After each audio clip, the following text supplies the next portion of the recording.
नमस्कार दोस्तों।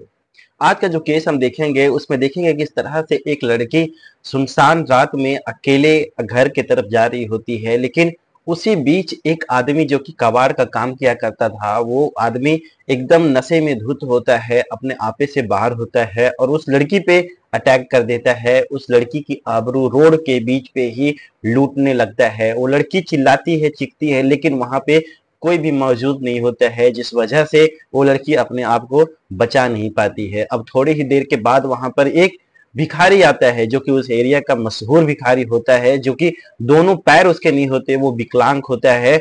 अब वो लड़की सोचती है कि ये मुझे बचाएगा, लेकिन वो भी उसके साथ मिलके उसकी इज्जत, उसकी आबरू को लूटने लगता है, उसका रेप करता है बर्बरता के साथ।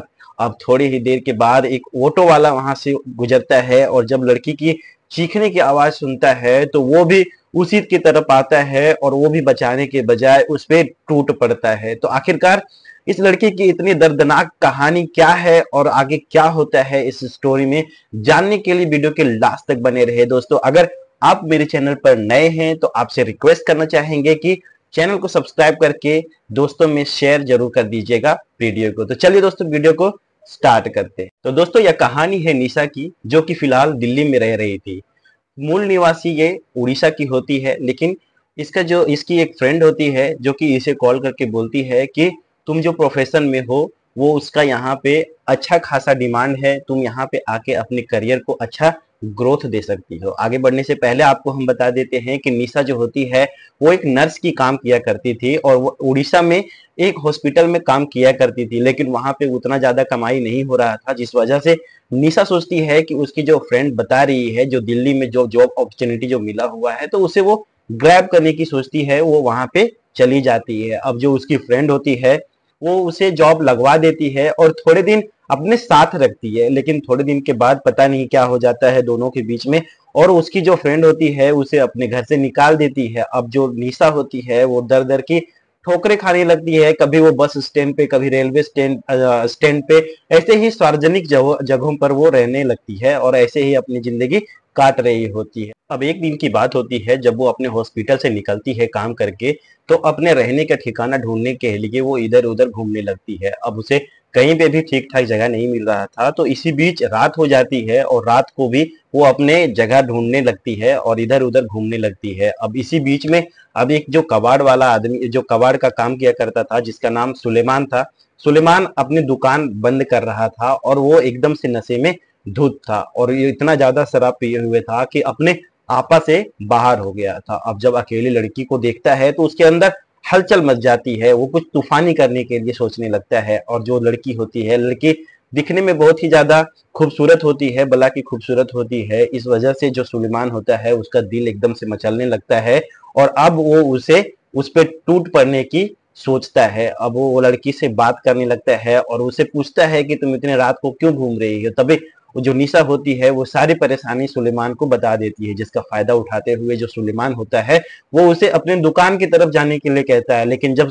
निशा जो है वो विरोध करती है, क्योंकि जो सुलेमान था वो नशे में धुत था, जिस वजह से निशा उसकी बातों का विरोध करती है, उसके साथ जाने से इनकार कर देती है। लेकिन जब इनकार की बातें सुनती है तो सुलेमान का जो गुस्सा होता है वो सातवें आसमान पे चला जाता है और लड़की पे वहीं पे टूट पड़ता है, एकदम भूखे भेड़िया के जैसा उस पे टूट पड़ता है और उसे नोचने लगता है। अब जो निशा होती है वो चीखने चिल्लाने लगती है, लेकिन वहां पे कोई भी आदमी मौजूद नहीं था, जिस वजह से उसकी आवाज कोई नहीं सुन पाता है और वो उसका शिकार बन जाती है। अब जो सुलेमान होता है, सुलेमान एक एक करके उसका सारा कपड़ा उतार देता है और उसे अधनग्न करके उसके साथ रेप करने लगता है। थोड़ी ही देर के बाद वहां से एक भिखारी गुजरता है जिसके दोनों पैर नहीं होते हैं।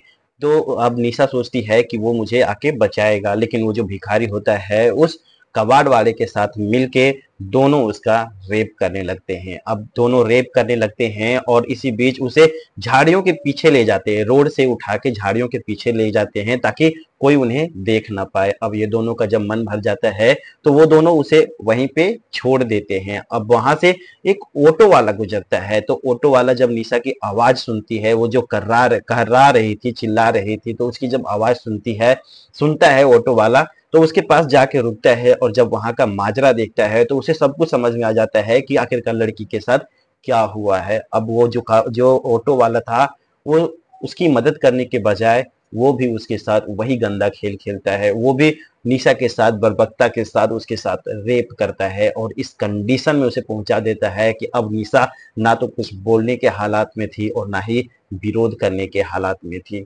अब जब ऑटो वाला का मन नहीं भरता है तो उसे ऑटो में बिठा के अपने साथ ले जाता है और फिर से उसके साथ रेप करता है, उसके साथ तब तक रेप करता है जब तक कि उसका मन नहीं भर जाता है। अब जब ऑटो वाले का मन भर जाता है और उसे लगता है कि अब सुबह होने वाली है, तो ऑटो वाला निशा को एक सुनसान जगह पे जाके छोड़ देता है, मतलब कि ऑटो से फेंक देता है और ऐसे फेंकता है जैसे कि हम किसी कचरे को डस्टबिन में डालते हैं। अब जो निशा रहती है वो निशा एकदम से बद हालत में चली गई होती है, उसके अंदर ना तो कोई विरोध करने की क्षमता बची हुई थी और ना ही चिल्लाने की क्षमता बची हुई थी।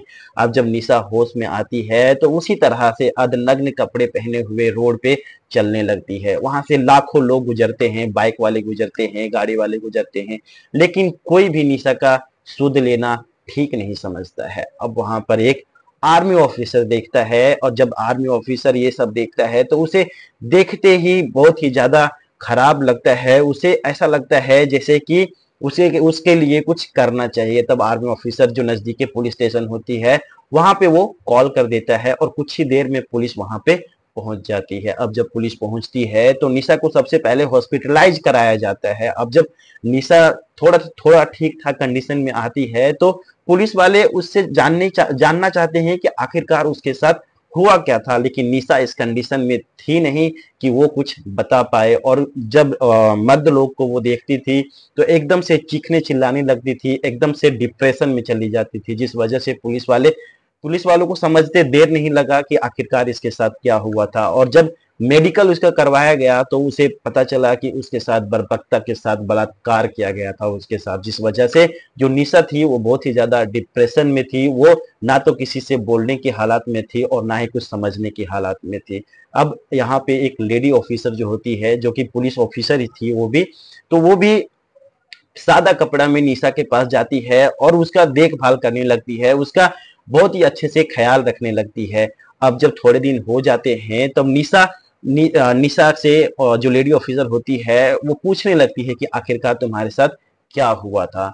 अब जब निशा अपना हमदर्द उसे समझ लेती है, क्योंकि बहुत दिनों से उसके साथ रह रही थी, उसकी हर चीज का ख्याल रख रही थी, जिससे निशा उसे अपना सारा दर्द बताने लगती है। और जब लेडी ऑफिसर उसकी दर्द को सुनती है तो वो भी हैरान हो जाती है। अब जब निशा सब कुछ बता देती है तो पुलिस ऑफिसर जो थे उस एरिया में, उस जगह पे जिस रात में ये कांड हुआ था, उस रात के सारे सीसीटीवी को खंगाला जाता है। करीबन 700 सीसीटीवी कैमरा को खंगाला जाता है, लेकिन कहीं से कुछ भी नहीं क्लू मिल पा रहा था। उस एरिया में जितने भी ऑटो वाले थे, सब सारे ऑटो वालों का ऑटो चेक किया जाता है, लेकिन इससे भी कुछ भी हाथ नहीं लगता है। लेकिन एक दिन कुछ ऐसा होता है, एक दिन एक नाके का सीसीटीवी चेक कर रहे होते हैं और वहां पे उन्हें एक ऑटो वाला दिख जाता है जो निशा को अपने गाड़ी से फेंक रहा होता है, धकेल रहा होता है, खींच के नीचे गिरा रहा होता है। अब उस ऑटो वाले की तलाश में सारे पुलिस वाले लग जाते हैं और इस तरह से उसकी तलाश की जाती है कि अगले 2 दिन में उस ऑटो वाले को धर दबोचा जाता है। और जब उसके साथ कड़ाई से पूछताछ की जाती है, उसके साथ इन्वेस्टिगेशन की जाती है, तो वो सारा चीज बयां कर देता है कि आखिरकार निशा उसे कैसे मिली थी और किस हालात में मिली थी। अब जब उससे और भी लोगों के बारे में पूछा जाता है तो वो बताता है कि एक कबाड़ वाला और एक जो भिखारी था, उस आदमी को उसने वहां पे देखा था। अब उस कबाड़ वाले और भिखारी के तलाश में लग जाते हैं पुलिस वाले और जल्द ही दोनों को गिरफ्तार कर लिया जाता है। और जब उनकी अच्छे से कुटाई की जाती है तो सारे जो जुर्म थे वो दोनों कबूल कर लेते हैं। अब पुलिस वाले इनके खिलाफ एक तगड़ा चार्जशीट तैयार करते हैं और इन्हें कोर्ट में पेश किया जाता है। अब न्यायाधीश के सामने जब सारी दलीलें सुनी जाती है तो ये तीनों को दोषी पाया जाता है और तीनों को ना बख्शा जाने वाला अपराध किया था, इसलिए उन सबको उम्र कैद की सजा सुनाई देता है। जो कि विकलांग, एक जो भिखारी होता है वो विकलांग होता है, उस पे भी कोई रहम नहीं की जाती है। और जहां तक कि न्यायाधीश ने जो डिसीजन दिया था एकदम बिल्कुल सही दिया था। तो आखिरकार इस केस में देखे कि किस तरह से एक लड़की अपने दोस्त पे भरोसा करके उसके जगह पे पहुंच जाती है, लेकिन लास्ट में उसी दोस्त ने उसे धोखा दे दिया था, जिस वजह से इस लड़की के साथ इतना बड़ा कांड हो गया। तो दोस्तों, आप इस केस के बारे में क्या सोचते हैं, कमेंट में जरूर बताइएगा। आपको ये केस से थोड़ा अगर सावधानी, थोड़ा अगर अलर्टनेस मिला होगा तो कमेंट में जरूर टाइप कीजिएगा और दोस्तों के साथ शेयर जरूर कीजिएगा। और आपसे हम्बल रिक्वेस्ट करना चाहेंगे, अगर अभी तक आपने मेरे चैनल को सब्सक्राइब नहीं किया है तो प्लीज कर लीजिए, ताकि आपको ऐसे ही वीडियो देखने के लिए मिलता रहे। तो चलिए दोस्तों, मिलते हैं आपसे नेक्स्ट वीडियो में। तब तक के लिए thank you, take care and जय हिंद।